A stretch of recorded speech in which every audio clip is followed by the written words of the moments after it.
मित्रों नमस्कार। स्वागत है आपका हमारे YouTube चैनल, फेसबुक पेज और इंस्टाग्राम पर। मैं हूं आचार्य एच.एस. रावत। आप सबको स्वतंत्रता दिवस की बहुत बहुत शुभकामनाएं। देश में खुशहाली रहे, आप लोग खुश रहें, प्रसन्न रहें। आज मैं आपको बताऊंगा कि स्वतंत्रता दिवस के दिन सुबह सुबह 5:10 पर बुध अस्त हो रहे हैं। और बुध बच्चों के कारक हैं, राजकुमार है, जैन जी के कारक हैं। क्या होगा अंजाम इसका 12 राशियों पर, इसकी पूरी जानकारी मैं आपको देने वाला हूं आज। बुध अस्त 5, क्या इसके दुष्परिणाम होंगे, क्या सरकार को बहुत सावधानी रखनी चाहिए, और क्या जैन जी को आपस में तालमेल सरकार के साथ बैठा के रखना चाहिए।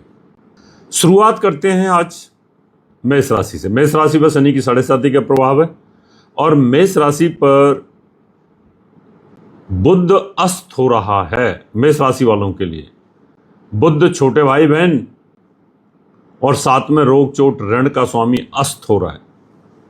अस्त होने पर तो वैसे विपरीत राजयोग बनता है, लेकिन बनेगा नहीं क्योंकि गुरु साथ है।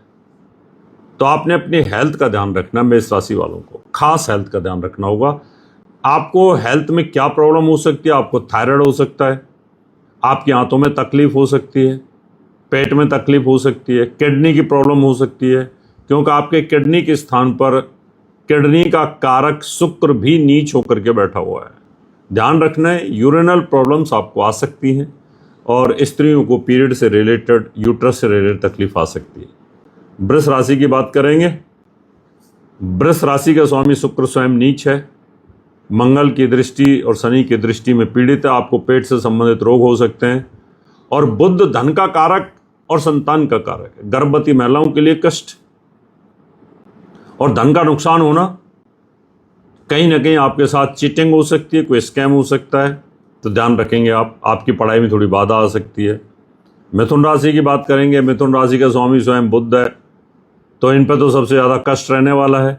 तो मिथुन राशि वालों, आपको अपने स्वास्थ्य का ध्यान रखना है। छाती में तकलीफ, थायराइड की प्रॉब्लम्स, माँ का स्वास्थ्य, आपका स्वास्थ्य स्वयं का खराब हो सकता है। आपको एक पन्ना पहन के रखना है, ये बहुत ज़रूरी है आपके लिए।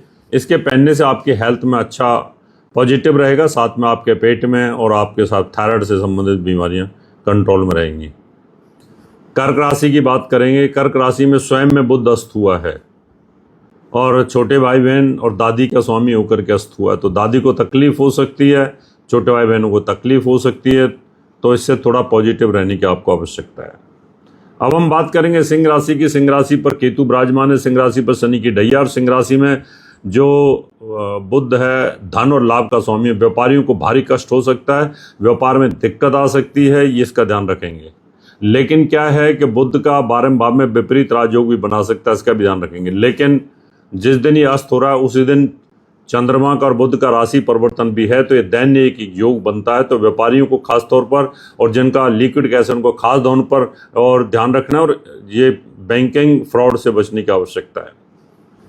कन्या राशि स्वामी बुध और अस्त हो रहा है लाभ स्थान पर।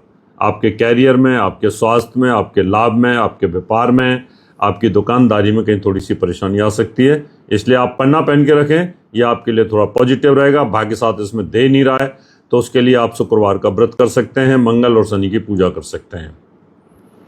तुला राशि की बात करेंगे। तुला राशि का स्वामी शुक्र नीच होकर के 12वें भाव में है, अच्छा नहीं है। फिल्म इंडस्ट्री वालों के लिए अच्छा नहीं है।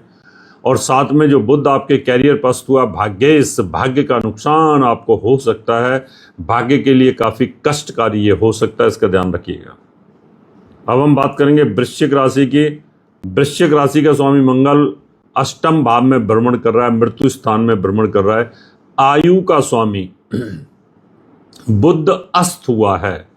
जो बीमार हैं, आईसीयू में हैं, उनके लिए खतरा यहाँ पर बनता है, और उस खतरे को रोकने के लिए आपको एक पन्ना पहन के रखना है, सूर्य को जल चढ़ाना है, और मंगल और शनि इसकी आपको पूजा करनी है, इसका व्रत करना है, इससे संबंधित चीज़ों का दान आपको करना होगा।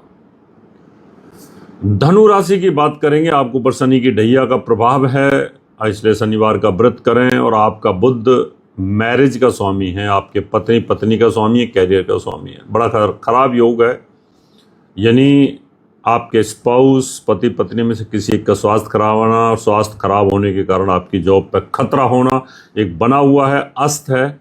तो इसलिए यहाँ पर आप, वैसे तो मृत्यु स्थान में गया हुआ है, लेकिन फिर भी अष्टम में जाने पर कोई ग्रह का नग नहीं पहनते, लेकिन अस्त है, इसलिए नग आपको पहन के रखना चाहिए। पन्ना पहनेंगे चांदी में तो अच्छा रहेगा, सूर्य को जल चढ़ाएंगे। अब हम बात करेंगे मकर राशि की। मकर राशि का स्वामी शनि 3rd हाउस में है और वो शनि देखता है शुक्र को और मंगल भी देखता है शुक्र को। और शुक्र बड़ा ही योग कारक होकर के बहुत बुरी तरीके से पीड़ित हुआ है। और आपके भाग्य का स्वामी यहाँ पर अस्त हो रहा है बुध। तो आपको पन्ना पहनना चाहिए जिससे भाग्य को मजबूत किया जा सके। अगर भाग्य मजबूत नहीं होगा तो बड़ी तकलीफ होगी, नहीं तो आपकी जो विवाह स्थान है वो पीड़ित हो जाएगा और ये तकलीफ दे सकता है। और इसका ध्यान रखिएगा क्योंकि हेल्थ को डिस्टर्ब करेगा। बात करेंगे कुंभ राशि की। कुंभ राशि का स्वामी है शनि, धन भाव पर भ्रमण करेगा खर्च का स्वामी होकर के। खर्चे अनएक्सपेक्टेड ज़्यादा होंगे और इस समय जो यूनिवर्स के अंदर जो प्लेनेट की स्थिति बड़ी ख़राब चल रही है, केंद्र में कोई ग्रह नहीं है कुंभ राशि का, तो आदमी मानसिक तनाव से जूझता है। और इस समय पूरा यूनिवर्स यानी पूरा पृथ्वी लोग इस समय ग्रहों की चपेट में है, बहुत परेशानी चल रही है इस समय। तो अगर हम देखें तो यहाँ पर बुध संतान का स्वामी होकर के अस्त हुआ है, आयु का स्वामी होकर के अस्त हुआ है। तो जो लोग हेल्थ से जूझ रहे हैं, आईसीयू में, हॉस्पिटल में, परेशानी में, तो उनको बहुत सावधानी बरतने की ज़रूरत है।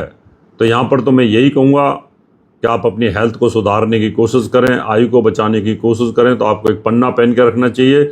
मंगल, शनि, राहु और केतु, इनका एक यज्ञ और एक महामृत्युंजय का यज्ञ कुंभ राशि वालों को कराना चाहिए। अब हम बात करेंगे मीन की। मीन राशि का स्वामी है गुरु और वो उच्च अवस्था में, उसी के साथ यहाँ पर बुध भी बैठा हुआ है। बुध मार पत्नी का स्वास्थ्य का स्वामी होकर के संतान के घर में है। तो ये माँ की हेल्थ को खराब करेगा, पत्नी की हेल्थ को खराब करेगा। दोनों की हेल्थ को मजबूत करने के लिए आपको पन्ना पहनना चाहिए चांदी के अंदर। और मंगल, शनि, राहु, केतु, इनकी पूजा आपको करनी चाहिए, तो इससे आपको लाभ मिलेगा।